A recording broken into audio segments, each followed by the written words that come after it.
मन चंगा तो कठौती में गंगा। ये बात बिल्कुल सत्य है। और अगर आपका मन साफ है तो गंगा जी आपके घर पे ही है। आपको कहीं जाने की ज़रूरत नहीं है, कहीं नहाने की ज़रूरत नहीं है। आप अगर घर पे भी नहाते हैं तो आपको गंगा जी नहाने का फल अवश्य मिलेगा। लेकिन बात ये आती है, क्या हमारा मन साफ है? क्या हम सबका मन साफ है?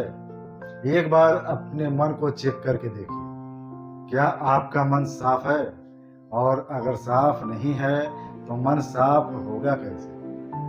मात्र इतना बोलने से मन कभी नहीं साफ होता कि मन चंगा तो कठौती में गंगा। सिर्फ ये बोलने मात्र से मन साफ नहीं होता। मन को साफ करने के लिए आपको भगवान का नाम जप करना पड़ेगा, अच्छे कर्म करने पड़ेंगे, परोपकार की भावना रखनी पड़ेगी। तब आपका मन साफ होगा, निर्मल होगा। और जब मन निर्मल हो जाता है तो उसमें भगवान का वास होता है। और जहाँ भगवान वास करते हैं वहाँ गंगा जी तो क्या, सभी देवी देवता वास करते हैं, प्रसन्न रहते हैं, उनकी सेवा में लगे रहते हैं। लेकिन कुछ लोग ऐसे भी हैं कि शाम को दारू शराब पी के आते हैं, घर पे मांस मछली लेके आते हैं, बनवाते हैं, खाते हैं। और सुबह में अगर कोई धार्मिक बात की जाए, किसी सिद्धांत की बात की जाए, कहीं धाम पे जाने की बात की जाए तो कहते हैं कि मन चंगा तो कठौती में गंगा।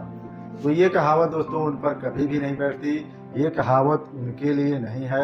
उनको ये बात जान लेनी चाहिए कि ये कहावत किसके लिए है और ये कहावत किसने कही थी। तो दोस्तों ये बात कही थी संत रविदास जी ने, जो कि माँ गंगा के अनन्य भक्त थे। हर समय माँ गंगा का चिंतन करते रहते थे, उनका नाम जप करते रहते थे, अपने कार्य को करते थे। दोस्तों वो महाभागवत थे, महापुरुष थे और उनका अनुसरण करना चाहिए। इस बात का भी अनुसरण करना चाहिए कि मन चंगा तो कठौती में गंगा।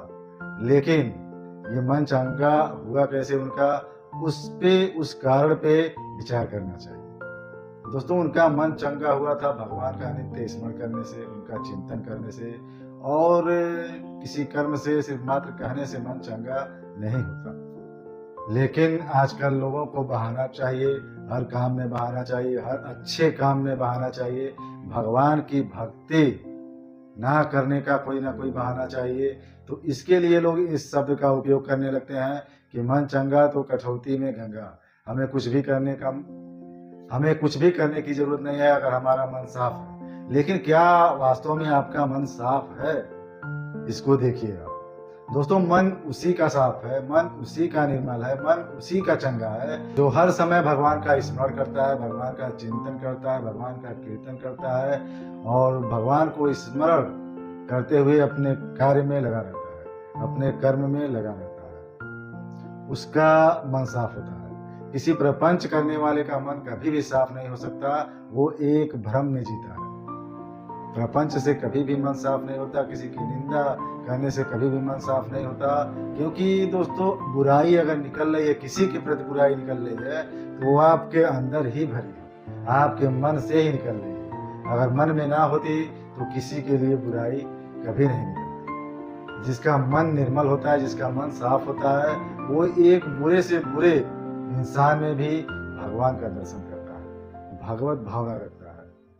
ना कि किसी की बुराई करता है, ना कि किसी की निंदा करता है। निंदा और बुराई करने वाले का मन कभी भी साफ नहीं हो सकता।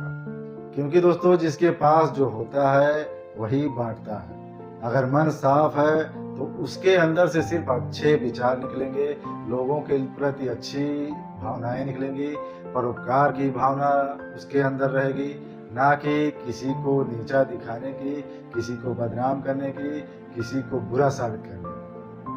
और दोस्तों मन निर्मल तभी होगा, मन चंगा तभी होगा जब आप नाम जप करेंगे। जब तक आप भगवान का नाम जप नहीं करेंगे तब तक कुछ भी अनुभव में आने वाला नहीं, तब तक मन चंगा नहीं होने वाला है आपका। चाहे कुछ भी कर लीजिए, चाहे कहीं भी नहा लीजिए, आप गंगा जी में भी जाके नहाएंगे फिर भी आपका मन साफ नहीं हो पाएगा जब तक भगवान का नाम जप नहीं करेंगे। क्योंकि दोस्तों भगवान के नाम जप से आपका मन पवित्र होता है, निर्मल होता है और तब आपको गंगा जी में नहाने का भी फल मिलता है। और आप गंगा जी में अगर ना नहाएं तो आपके घर पे भी गंगा जी का नहाने का फल मिलेगा। जिस इंसान के हृदय में, जिस इंसान के मस्तिष्क में हर समय भगवान वास करते हैं, दोस्तों उनको कहीं भी जाने की ज़रूरत नहीं है। और अगर समर्थ है, भगवान ने समर्थ बनाया है, तो अवश्य जाएँ। लेकिन जिनके आचरण सही नहीं है, जिनके आचरण गंदे हैं, जिनका मन अपवित्र है, जिनके अंदर सिर्फ और सिर्फ बुराइयां ही भरी हैं, ऐसे लोगों को गंगा जी में भी नहाने का फल नहीं मिलता। तो भगवान का खूब नाम जप करें, भजन करें, चिंतन करें, कीर्तन करें। राधे राधे।